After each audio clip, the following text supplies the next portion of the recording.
Hello, everyone. I'd like to welcome you to our recognition ceremony for the 2019 Eastern Connecticut State University softball team.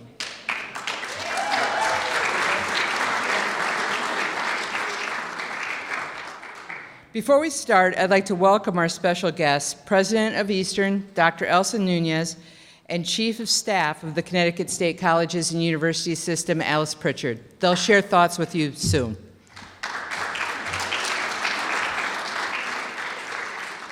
I'd also like to formally welcome our softball players, support staff, and coaches, and their parents. You certainly made us very proud last spring, and I want to really emphasize how important it was to the whole community. I walk my dog every morning down my quiet road, well, at least every morning when it's not raining, because that'd be stupid. But I'm walking my dog down the road, and my neighbor, who may be a loud fan of a certain college up the road from here that I will not speak, out of respect for all, saw me. And he's like, during the day of the first super regional game, and he's like, whoa, the girls have a big game today. And I'm like, yeah, they do. And so not only is he a fan of that school, but he knew about us, and he was proud of us, and he was proud of what we mean to the community and what we bring to the place. And honestly, it felt great. It felt great to just be walking my dog down the road and have somebody know that we were playing a big softball game in town that day. And the only way I can forgive him for who he is a fan of is the fact that he's proud of us as well. The ceremony today is simply about that, our pride in you and our pride in what you've done to bring the community together. So I'd like to start by introducing one of your biggest fans, Dr. Elsa Nunez.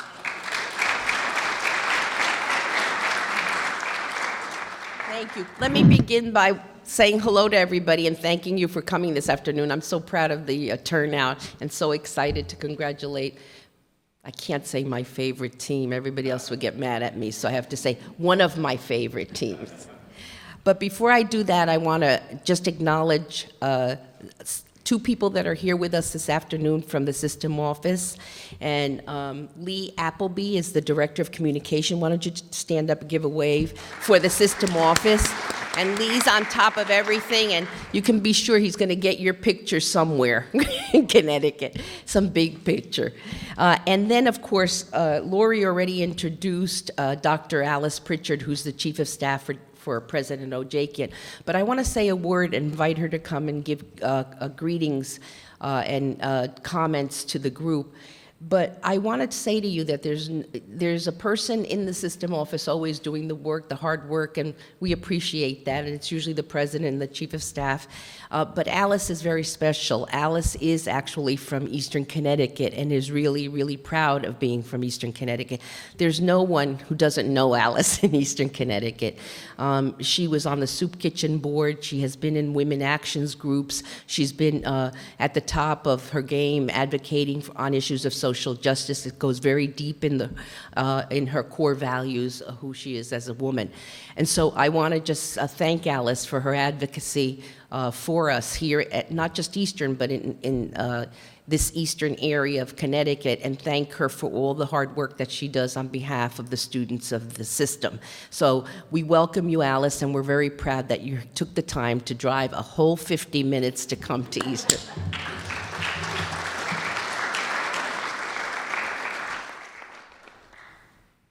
So I will tell you a little secret. The best thing about living in Eastern Connecticut is it was on my way here so I could change clothes, since I did not know that I was going to be speaking today for President Ojakian. So that worked out really well for me today.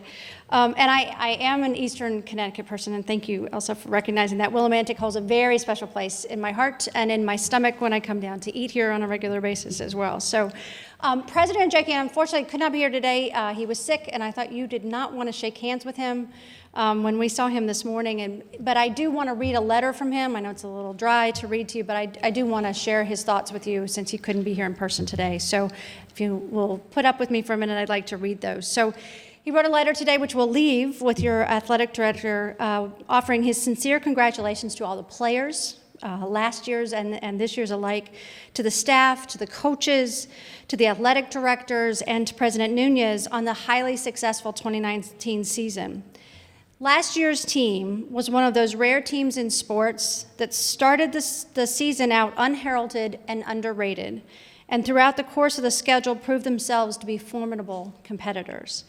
You came together and grew as a team, and by the end of the season and throughout your incredible tournament run, you were overlooked no longer.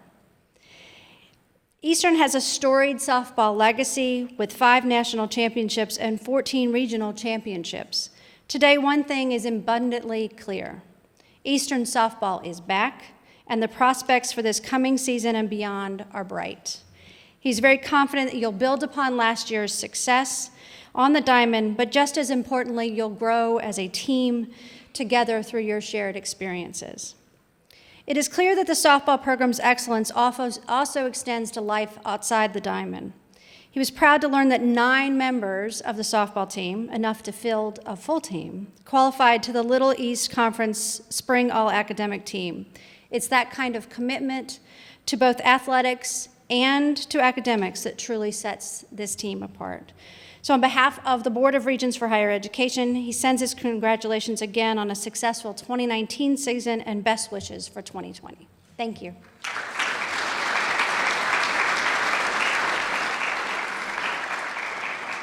I was appointed to the President's Council of the NCAA a few years ago, maybe 2.5 years ago.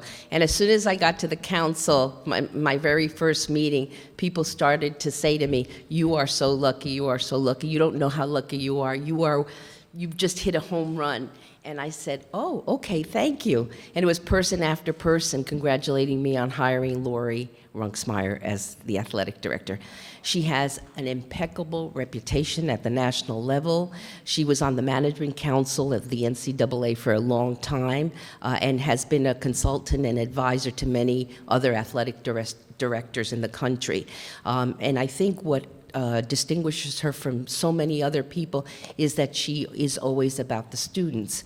She likes to win. She won't deny that. And she is focused on students excelling both in the classroom and outside of the classroom.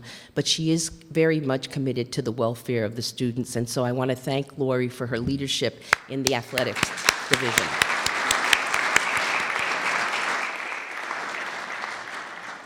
So let me begin by thanking the coaches. So Coach Pepin, how can we say thank you to you? So many years of dedication to Eastern, and year after year you go out there and slug it out with the girls, and it's just an amazing feat that you accomplish every year with your leadership and your love of the team, because it is the love of the team that drives you. So let me thank Coach Pepin, Tom Madera, who couldn't be here, I understand he's traveling, Mark Correa, who is here, and Dawn Brawlin, and ask you to stand up so we can say thank you.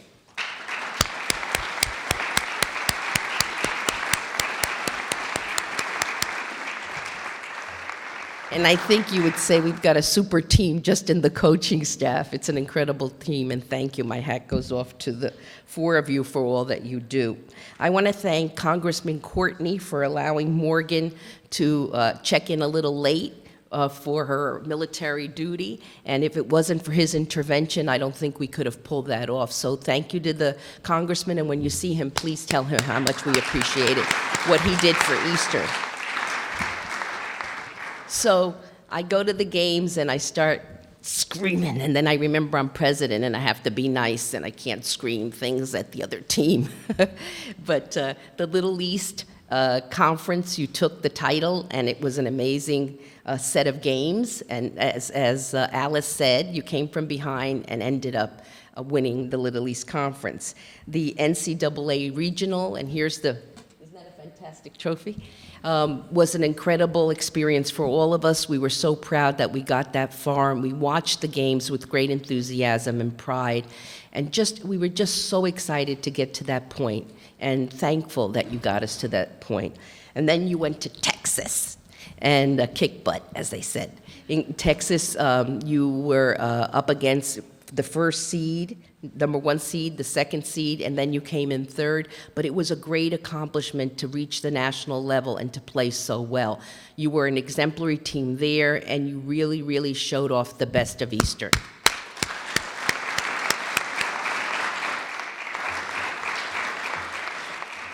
But what matters to me most as president is when I get the award, and we've gotten it for many years, for the highest GPA in the Little East Conference. It's not a small thing that we get the honor of getting that trophy year after year.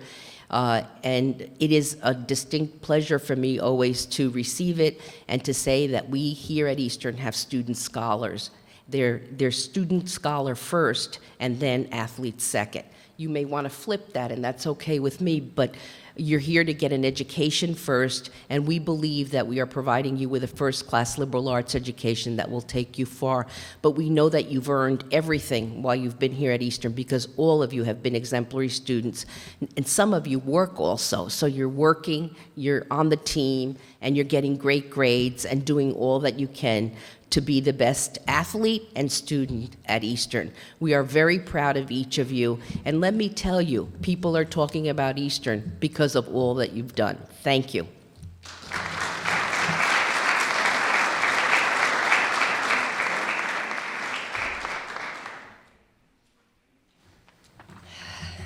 Thank you, Dr. Nunez. Today we celebrate a great feat of coming in third in the nation. I want to thank Dr. Nunez, President Ojekian, Alice, Joe Courtney, and the entire Eastern community for celebrating this amazing season.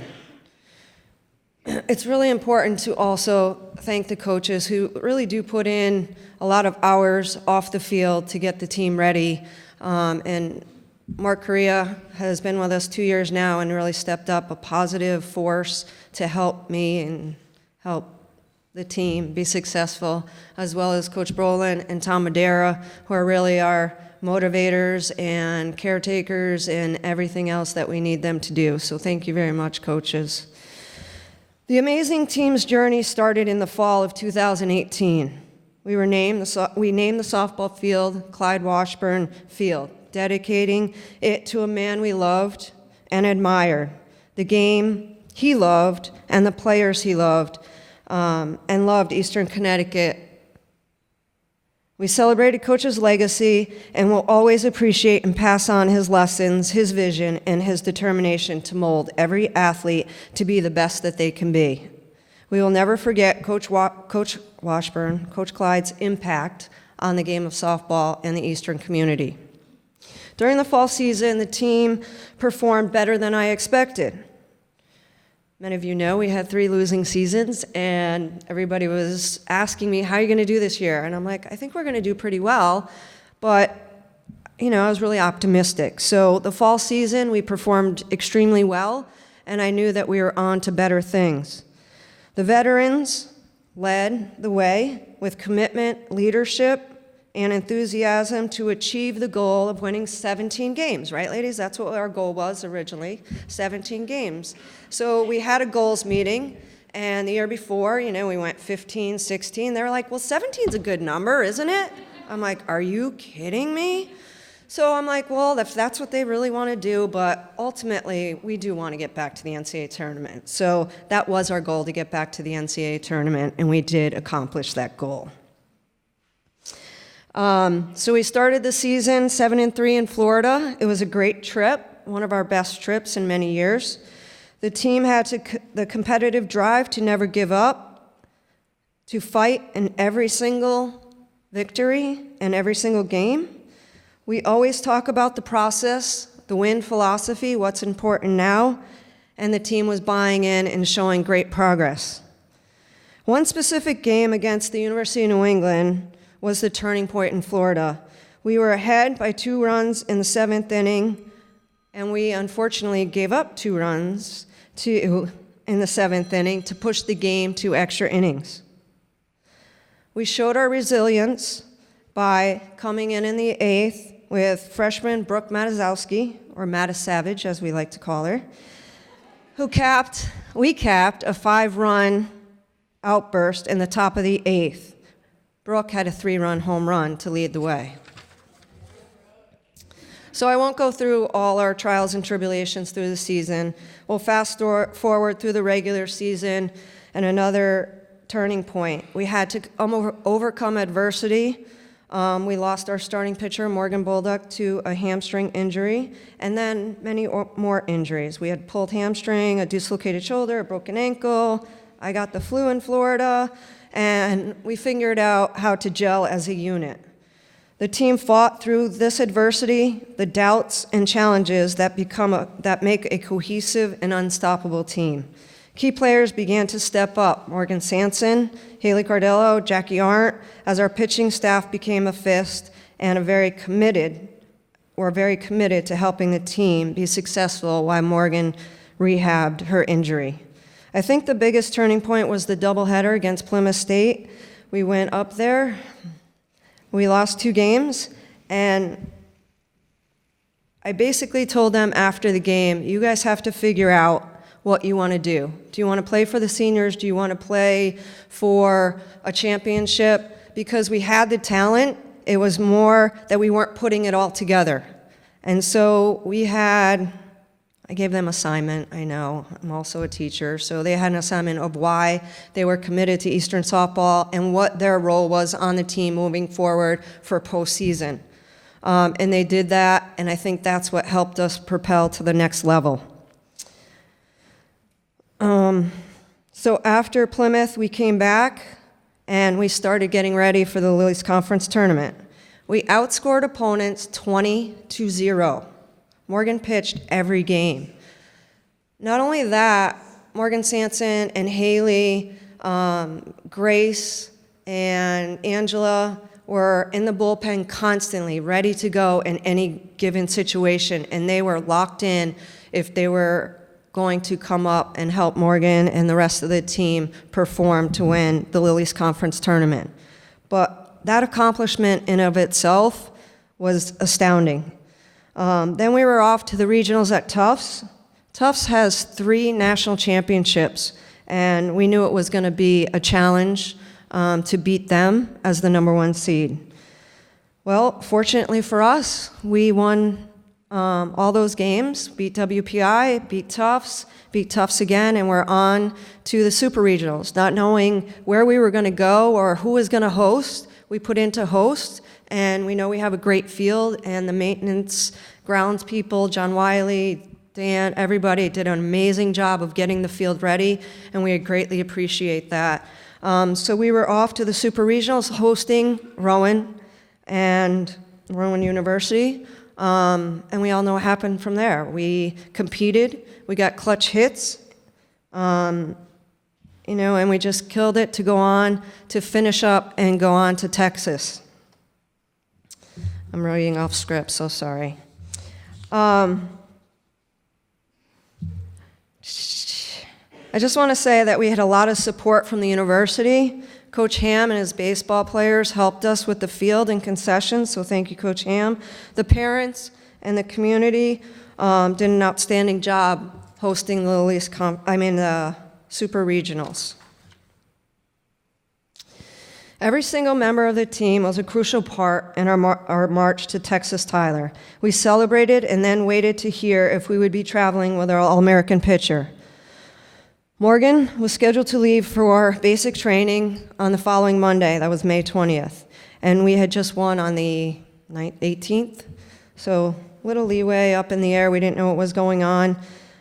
So as we were planning, we planned to have Morgan. We were talking to Joe Courtney's office and trying to make it happen. Thankfully, Joe Courtney's office helped us, and we were able to have Morgan come with us to Texas and help us go after that 6th title that we so desperately, well, I desperately want. They do want it too, now that they tasted it. Throughout the postseason, we were followed by 2 special gentlemen, committed reporters, per se, students, who I want to give special thanks. Dom, are you here? Dom, stand up. Dom and Jack.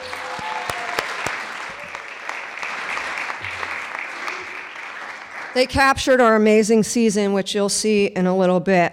But they came with us to Tufts, they came with us to Texas, and I know you have other people that worked with you, so thank them as well. But they worked tirelessly. They stayed up late and got videos out on social media and really promoted our program in such a professional manner that people at the national level were talking about them. So you have a great future in broadcasting and/or communications. I also want to thank Bob Multa. I know he never, wants the limelight or anything, but he really does put out a great product in publicizing us and making sure that we get the recognition that we deserve. So thank you, Bob Multa, for all that you do in supporting Eastern Athletics, the softball team, and especially getting ETV and mentoring those students. Thank you.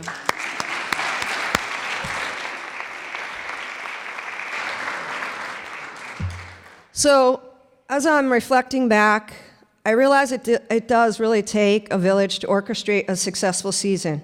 It takes the players, the coaching staff working together to achieve a common goal. Then the support staff of Julie Alexander. Is Julie here? Our athletic trainer, of course, she's probably in the athletic training room doing her thing. And Tom Holton, also, who helped us at the national level at the tournament, keeping our athletes healthy and ready to go. Not to mention Lori and Cynthia, who also traveled with us as our administrators to help us along the way. I want to say thank you to the parents who entrusted the coaching staff, myself, with their daughters to provide us with healthy snacks along the way. I really want to thank, where's Wally? Wally Arndt for being our team dad. Can you stand up, Wally? He doesn't like it, but Wally takes pictures, gets out emails to the parents and fans, and makes sure that we are fueled properly to compete on the field.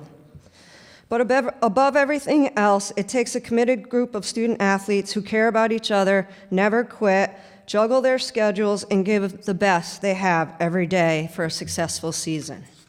I'm almost done. These are the top 5 things we would want to remember from this past season. The bus rides to and from away games, and the extremely loud singing in the back of the bus by the famous Haley Cardello, Sab, and the rest of you, having a good time back there. The University of New England win in Florida, where we battled back, beating Plymouth State in the Lillies Conference tournament after losing 7 straight games. We exuded confidence and swagger from that point on. Room checks at the NCAA tournament with Coach Brolin, dressing in her 1990 Warriors gear, helmet, eye black, and everything to boot.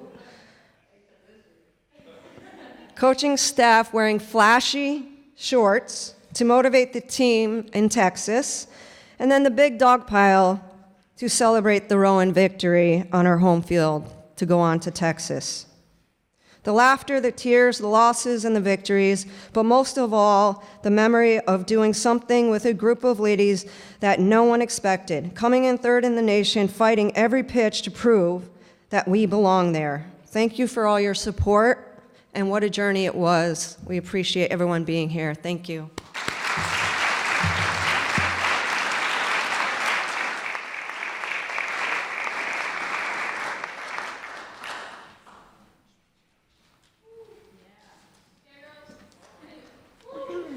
Should we do this? Should we if it's on the thing, I'll just do that. Hello, I'm Morgan Sanson. I'm a senior from Thomaston, Connecticut. I'm studying health sciences here at Eastern with a concentration in pre-nursing. Hi, I'm Haley Cardello, and I'm from Litchfield, New Hampshire. I'm a senior studying sociology. We just wanted to thank you for joining us this afternoon to celebrate our 2019 season. We would like to express our gratitude for the tremendous support we received this past season. From the athletic administration to our athletic trainers, strength coach, parents, and peers, we couldn't have asked for a better support system throughout our journey. We also want to mention our appreciation for the hard work of Mr. Multa, along with Jack and Dom from ETV Sports, for going above and beyond covering our games. We faced a lot of adversity this season and overcame it all with the work ethic that was instilled in us by our coaching staff. At the beginning of the season, we established 5 core values that consisted of character, loyalty, altruism, determination, and self-discipline. The journey started in late January and was nothing short of amazing. Our spring training trip was in Florida, and it was actually mine and Haley's most successful trip yet. The trip overall was awesome and really set the tone for the season. We finished 7-3. We came back from Florida, and things eventually started to heat up. We went 10-6 in conference play, though we knew we could have done better. This honestly set a fire under us because we knew when we played our game, no one should be able to beat us. LEC tournament came around, and we started to fire on all cylinders. Our team was all on the same page, and it really was an amazing thing to be a part of. 4 shutouts, 4 games of error-free softball, mix in 5 home runs, obnoxious cheering, and it made for a great championship weekend sweep at UMass Dartmouth. We ended up outscoring our opponents 20-0. Reflecting back, one of the reasons this team was so successful was because of our team chemistry. We truly enjoyed being around one another, even if it was for endless hours of traveling or practicing. Regionals at Tufts was a challenge. Spending 5 days in a hotel together preparing for finals week definitely showed some mental toughness. We played the very talented WPI in the first round and then moved on to beat the host Tufts twice. Solid defense and offense production proved we deserved to keep playing. We ended up getting to host super regionals at our home field against Rowan University. The Clyde Washburn softball complex has never been so electric. It was awesome to see all of our community and a large group of alumni come out and support us on our home turf. Our defense stayed strong and timely hitting was enough to get us to Texas. The feeling was surreal at first. We always talked about the national tournament being the ultimate goal, but actually reaching that goal, I think, left a lot of us speechless and beyond excited. Texas was an experience we'll never forget. The facilities were among some of the best in the country, and we were spoiled with countless opportunities and activities. We were able to go to the championship banquet with all the teams. We learned how to line dance. We attended a Texas-style barbecue on Texas Tyler's beautiful campus and even got to volunteer at a local elementary school. Being able to compete against the top teams in our division really showed us we were fully capable of winning the tournament. Coming out immediately and taking down St. Thomas, the #1 seed, really showed our fearlessness and determination to win. Coming into the tournament and being the 8th seed, no one had high expectations of us. We finished the tournament in 3rd place, and that was something no one expected us to do. Throughout the entire week, the team showed off all of our core values, and we pushed through a lot of adversity to get to Texas last year, and we'll continue to do so this year. Finishing 3rd was something most would be satisfied with, but if you asked anyone on our team, the competitive side of them will tell you we can do much better. We're working even harder this year to complete our goal of winning a national tournament. Thank you for celebrating with us this afternoon. The 2019 season was one for the books. We would like to just take a minute to acknowledge 2 very important members of our team who couldn't be with us today, Megan Hodgson and Morgan Bolduc. We miss them a lot, and we are excited for their return. Thank you, everybody.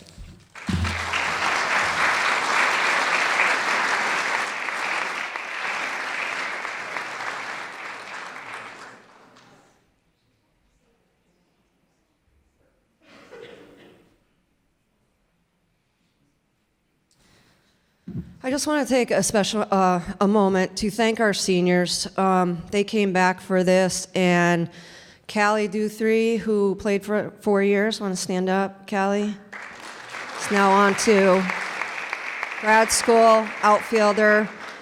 Kayla Santos, also a senior, 4-year member. And Jackie Lewis, our senior. Grandma, we're over it. Oh, sorry. So thank you, seniors. It was really a great 4 years, and I just wanted to recognize all the hard work and everything you've done in the 4 years to get us to this point, because it was a journey, and it wasn't just about last year. It was the years prior as well. At this point, we're going to recognize the team. I'm going to have Coach Brolin read names, and we're going to give out plaques and recognize each member of the team. And don't forget Joe. I forgot to mention Joe. Do you want me to do it? You don't do it, Joe.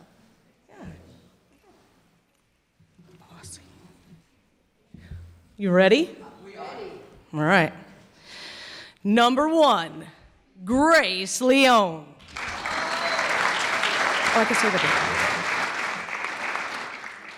I'm going to start over. #1, Grace Leone, who is a freshman catcher. Thank you.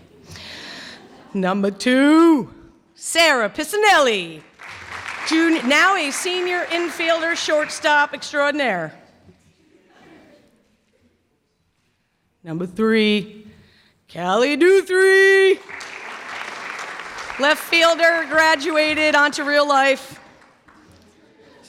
Best wishes. Number 4, Alexis Terrell, right fielder, now a junior.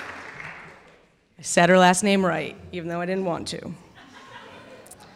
Number 5, the sweet Christine Guyette, now a junior first baseman, and her shoulder works again. So that's good. We're happy about that. 6, Krista Olski, now a senior third base. She wears the best number on the team. Yes, 6. Number 7, Laura Zink from Maine, now a sophomore outfielder. Feisty little one, her and Grace. Maybe you'll see some of that in the video. You'll see. Number 8, Haley Cardello, senior pitcher. She's the boss of the team. Boss. Number 9, Jackie Arndt, pitcher, now a senior. Everybody's getting older, year by year. You can't stop it. Number 11, Cracker Jack Lewis, senior second base. Grandma even dove for the ball. She's an animal. Good luck with kids. Just saying. Number 14, Sanson Morgan. Morgan Sanson. She's the scholar of the group, so I wanted to see if she would catch on to that. Awesome pitcher, hilarious, only cries when she laughs. Strange. Number 15, Sabby Sab Blamire, center fielder. Number 15, also plays basketball. Sab's fantastic. She gets angry. Be afraid of her. Come see some basketball games. Sabby's amazing. Number 16, Morgan Bolduck, who could not be here today, but we would like her parents to come up and accept her award. Relentless animal.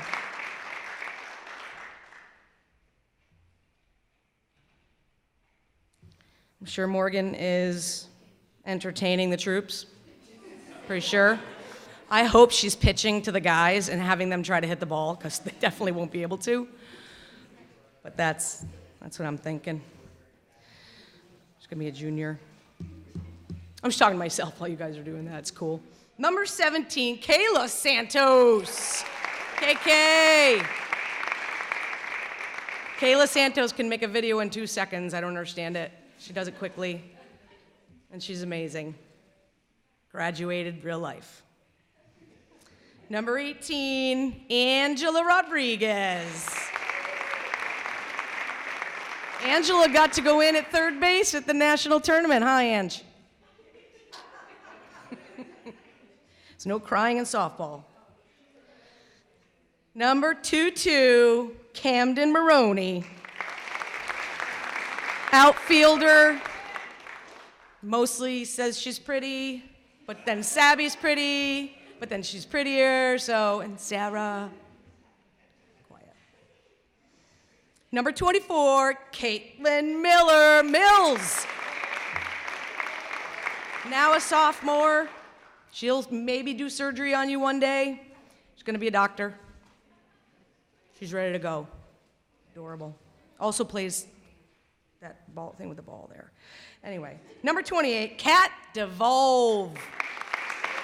Kat, outfielder, throws the ball very hard, is very determined all the time, and just wants to play ball. From Plainfield, fairly local. Number 33, Megan Hodgkin. Her parents are gonna come and get her award. Hodge's mom's here. We miss Hodge. No sake today. It's water. Without her, we can't do it, right, Jack? Yeah. We miss her. Miss her a lot. Number 34, Julia San Giovanni, MTP. Yes. MTP, don't mess with her, man. She hit the ball out of the park, or she either hits the ball out of the park or gets hit with the ball. I think she has more hit by pitches than home runs, Julia. Maybe we can switch that around this year? Because she stole my record, but I'm not angry about it.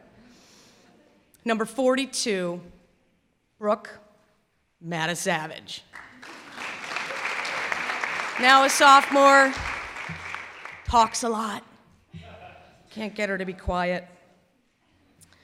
We also want to bring up Joseph. My man Joe. Joe is the man.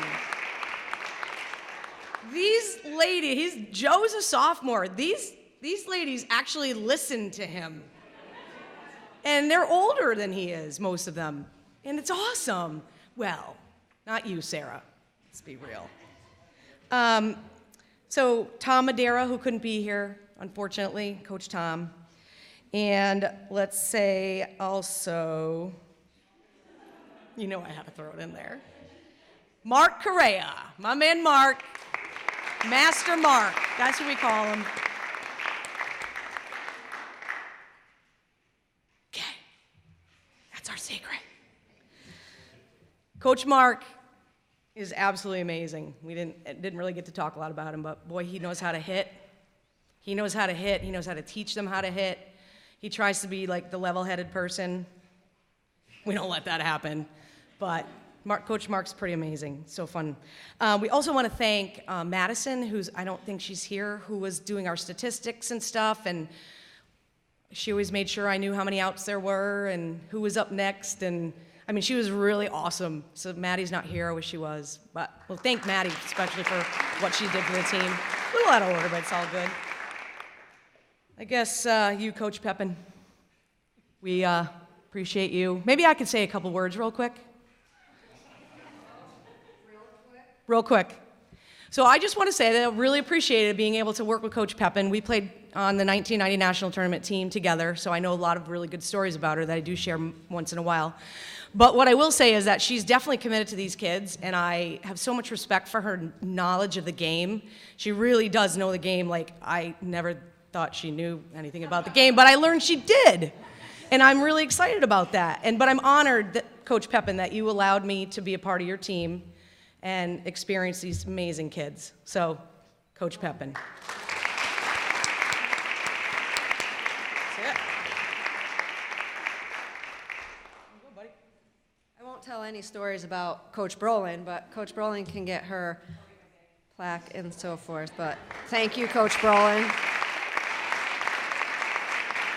Most of the time, we have to take the mic away from her because on the bus rides, woo, good thing it's only players on the bus. Let's just say that, right? And we do call her Melissa McCarthy Jr., so thanks for the laughs.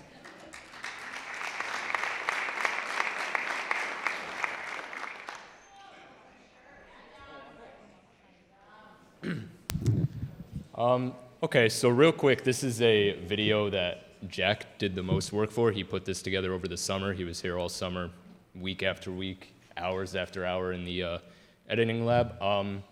My only real contribution to this was going to Texas with you guys. I was with you guys at Texas, so I was doing a lot of stuff for social media there. I filmed a lot of stuff that you'll see in this, and yeah, just all the credit to Jack in the world. He put in all the hours for this, so hope you guys enjoy it.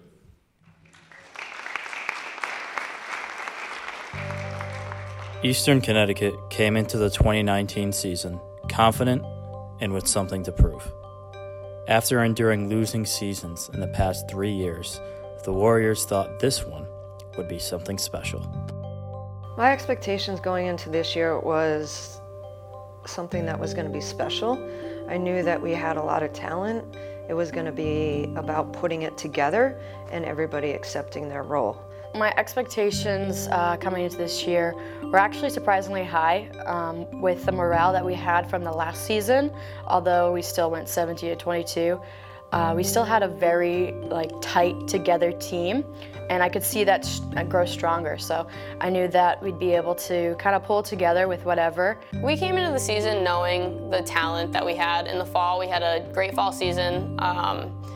The freshmen came in and just started to play their game, and we all were trying to kind of get that cohesion and that team chemistry, and that came really fast, so that was awesome. I came in with no expectations, and then when I started to see them in the gym and we started to play, I'm like, Pepin, these kids have it. It's totally up to them what they do with this talent, because they have the talent, unbelievable. But you can have all the talent in the world, but if you don't have everybody buying into the system, that's where you fall apart. We kind of just took it one day at a time, trying to get better every day. And really it's funny, we just started and we were like, we want to win the LAC conference. We hadn't been there in I think 3 or 4 years, and we wanted to come back and we wanted to bring it back to Eastern. Well, going back in the fall, I knew we had something special because we only had Morgan Bolduc and Haley pitching in fall ball, and they did a great job in fall ball, and I knew that the kids were going to compete.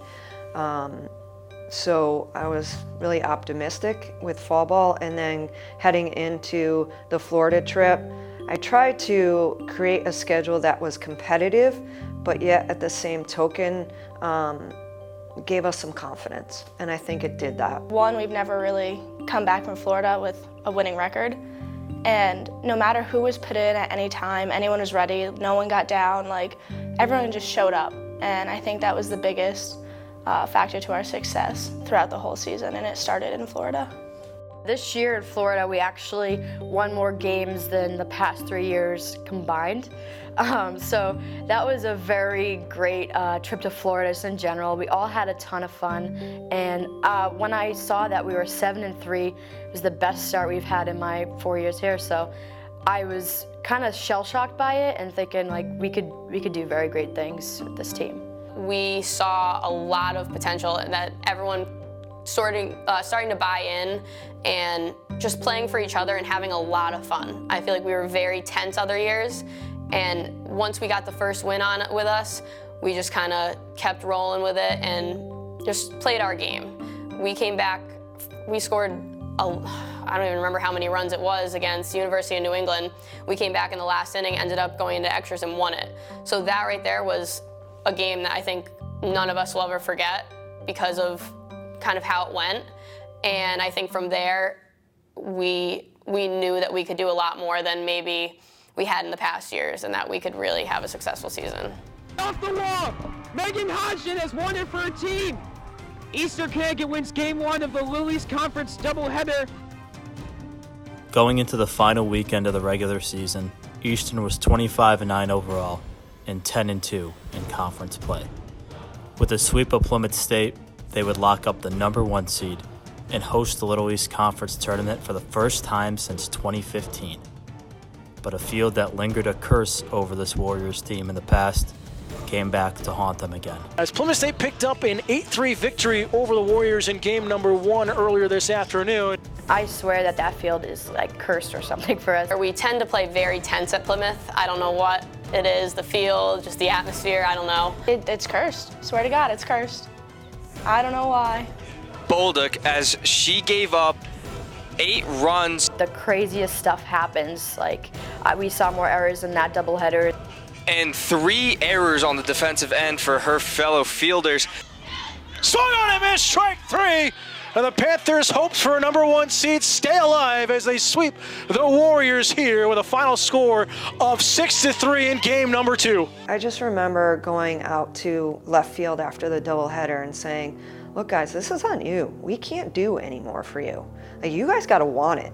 And the seniors, this is your postseason. So people need to step up and they got to work harder and not just let things happen, but we need to attack it more. Most of it's a mindset.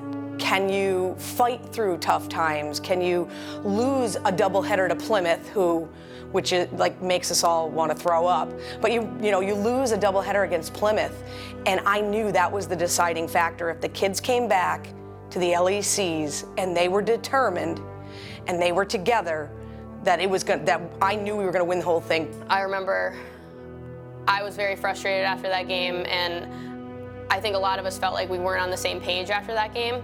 So we knew going into the LAC tournament, we needed to kind of come back together and just be like, listen, I know we're really frustrated we can't host, but now we have to move on and we have to be ready for the tournament because it's anyone's game. It doesn't matter how people have done in the season. Everyone plays different in postseason.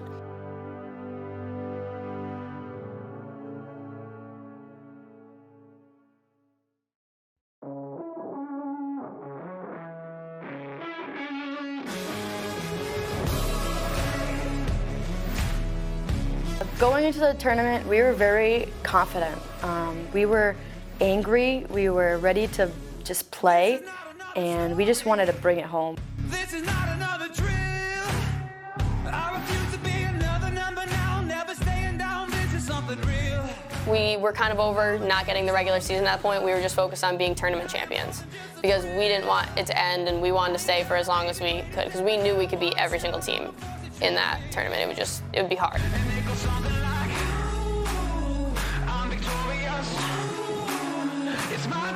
The Eastern Connecticut Warriors have won the 2019 Little East Conference Championship.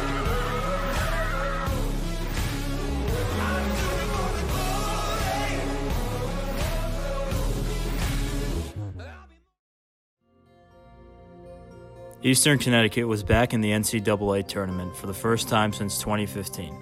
The bid drew them to the Medford, Massachusetts Regional, hosted at Tufts University, a jumbo team that just came off a win over the number 2 ranked team in the nation. But this Warriors team was unfazed. We're going to go in there, we're going to crush every team, we know we're better. And then when it came to the regionals, we're like, we're still better. And it really was almost like watching the opponent's pitcher. I think that was a really big thing. We look at them, we're like, we can totally hit her. We didn't think about what seed we were or, what the previous team, like the team did previously, like that we were playing. So we kind of just went in there and was like, okay, this is what we have to do to get to the top, and let's do it.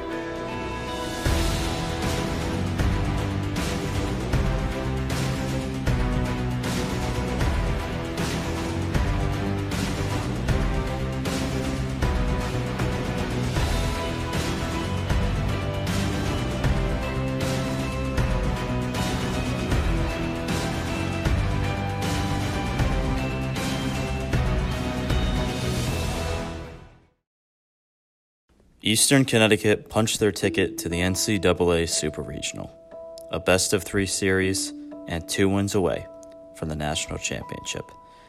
They would await the winner of the Cambridge, Massachusetts Regional between Rowan and MIT, and a 14-inning winner-take-all marathon game worked out in their favor. And the way that the bracket came out, I didn't know any of the bracketing process. But I am like, well, if Rowan wins, they didn't put into host. Like, it's going to have to come to us. Jackie Lewis was like, so Rowan didn't put in a super regional bid. And I was like, time out. They didn't. So watching that Rowan MIT game, we're like, okay,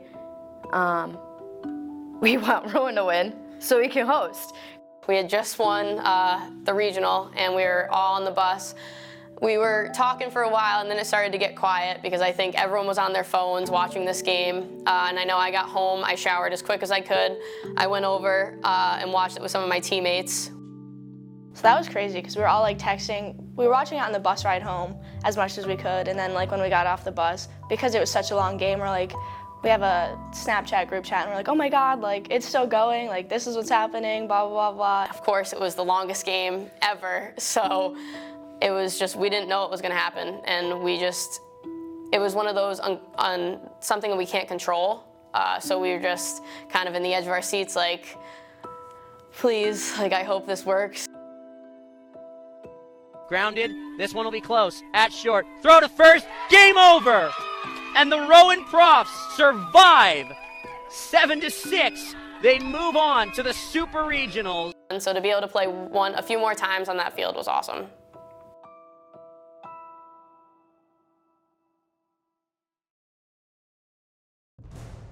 It had been 22 days since the Warriors last played at Clyde Washburn Field. But with a shot at the national championship on the line, Eastern got to play in front of their home crowd one last time. And even though Game 1 got delayed over an hour, nothing could dampen the spirits of this team. This was an experienced Rowan team that came off a national championship appearance just a year prior.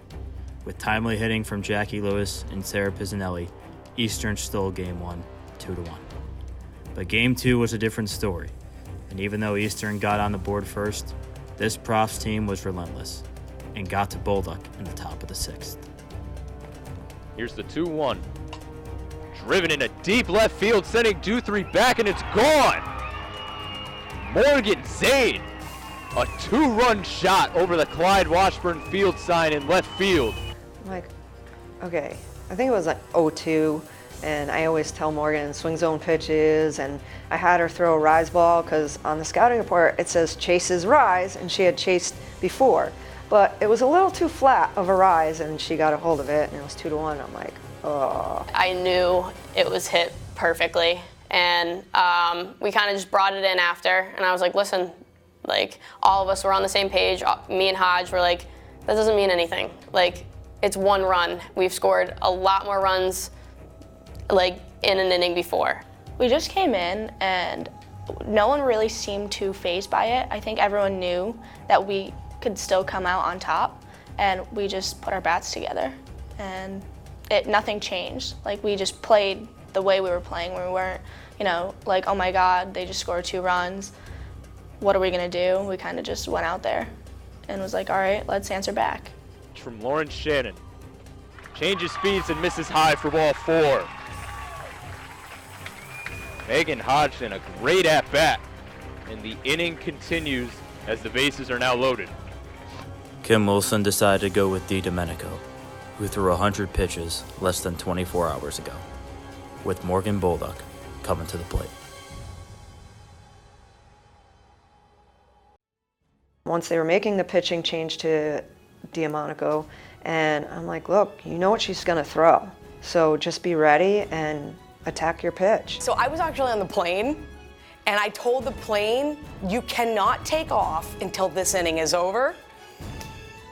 So we sat on the tarmac. I'm like, I'm serious. I'm like, do not take off. Pulled down the left field line, that's gonna fall. 1 run scores. Laura Zank right behind her, sliding in safely, and both runners advance. The Warriors lead 3-2. Bolduc's up at the plate, and I looked at Coach, and I was like, okay, pass ball, am I going? She goes, you better get there. And I'm thinking, all right, not that speedy. And she goes, down angle, you're going. So down angle, I'm thinking, okay, down angle. And Bolduc hits it, and it's a little bit up, but I see that it's nowhere near anybody, and I hear go, go, go. And I just started running, and just by the reaction of the crowd, that's when I knew we were gonna take it home.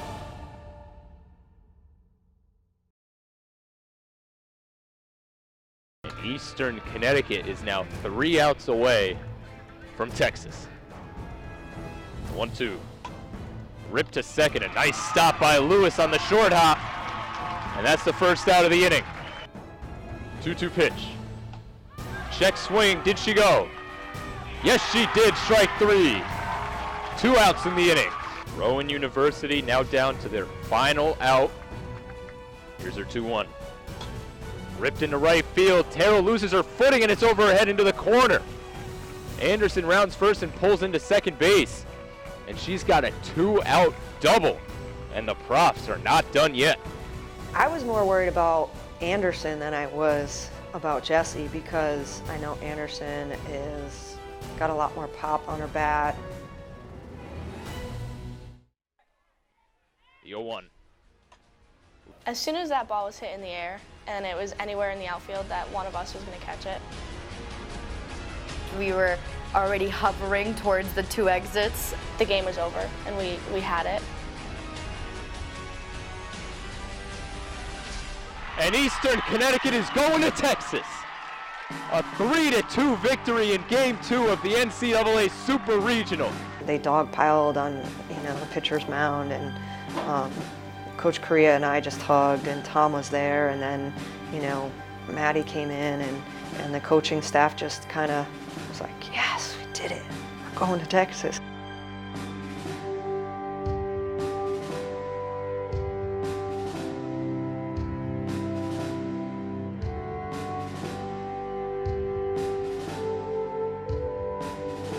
I still get chills when I hear it. I think we were all just in awe. We had so much alumni up there too, and for them to all be there and supporting us, and all of our fans and our parents that have been there all season. I just felt on top of the world, to be honest, because like I said, coming in with, expectations of doing well this season, but never thinking we would make it that far and being able to hold that kind of trophy. It was very surreal. Coming from what I've had in the past 3 years, and then winning a super regional title at home in our home uniform, white on white, it was just great. You can't picture anything better than that. And Eastern Connecticut's most historic program is heading back to the national championship.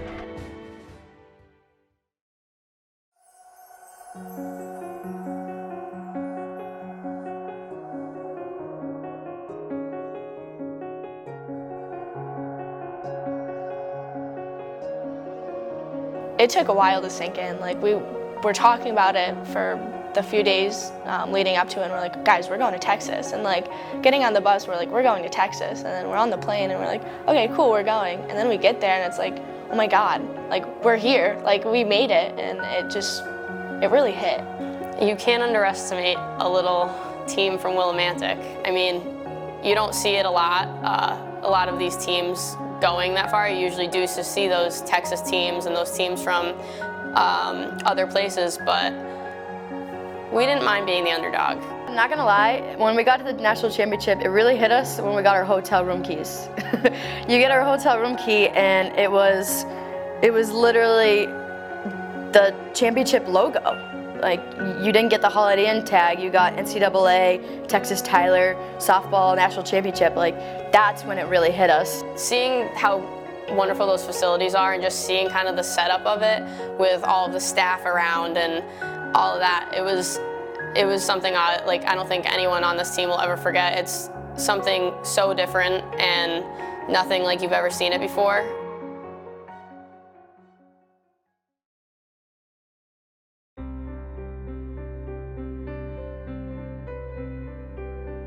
Throughout all the happiness, the joy, and the success through this magical 2019 season, this program never forgot its most beloved pioneer.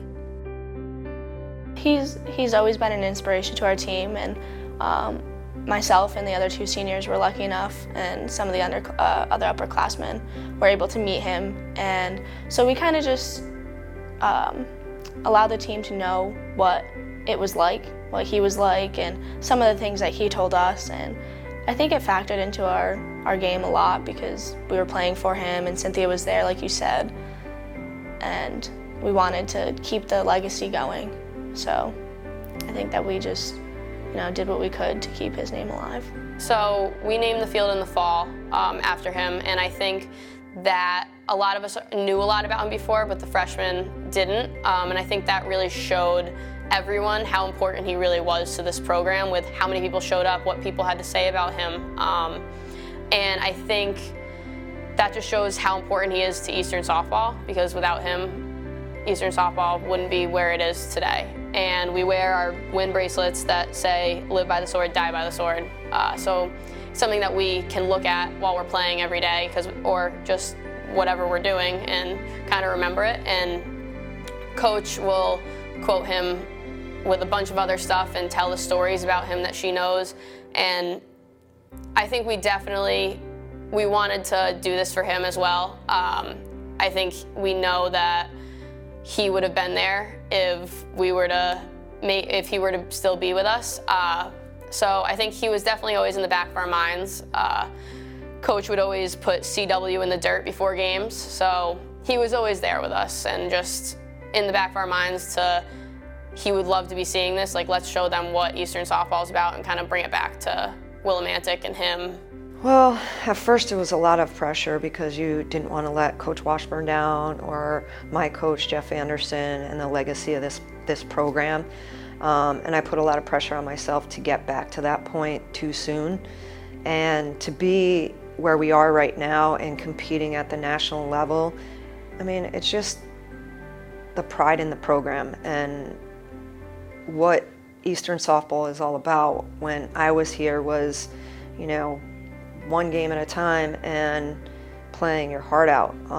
And I think these kids this year did that. Winning the national championship in 1990 was one of the best experiences. If I remember back to my career, that winning that championship was wild. Like, you know, Eastern had been winning championships prior to my arrival, if you will, right? But winning that meant so much, and a lot of the team members still stay in touch, and even the 90 team, 91, 92, we still get together in the summer and we go to New Hampshire together, and we're on a Facebook group and we're always messaging each other, and they're friends for life, you know, and I tried to teach that to these kids, and that's one of the things I always tell them, you know, somebody here on this team is probably going to be your maid of honor, like Laura Oberstadt, now Boardman, was the maid of honor in my wedding. Like, those are the relationships that you build throughout your career, and it's so much bigger than softball. I just want to say that, you know, hopefully the kids enjoyed the experience and that they don't take anything for granted, that they come back next year wanting more and will do more in the off season to get back to where they had such a positive experience. And we have great kids, and I think, you know, we'll compete next year, whether we have Morgan or not, but we have some really talented players, and it was definitely a special year, and thanks for all that you guys have done too. Everybody kind of helped out in this great, successful season.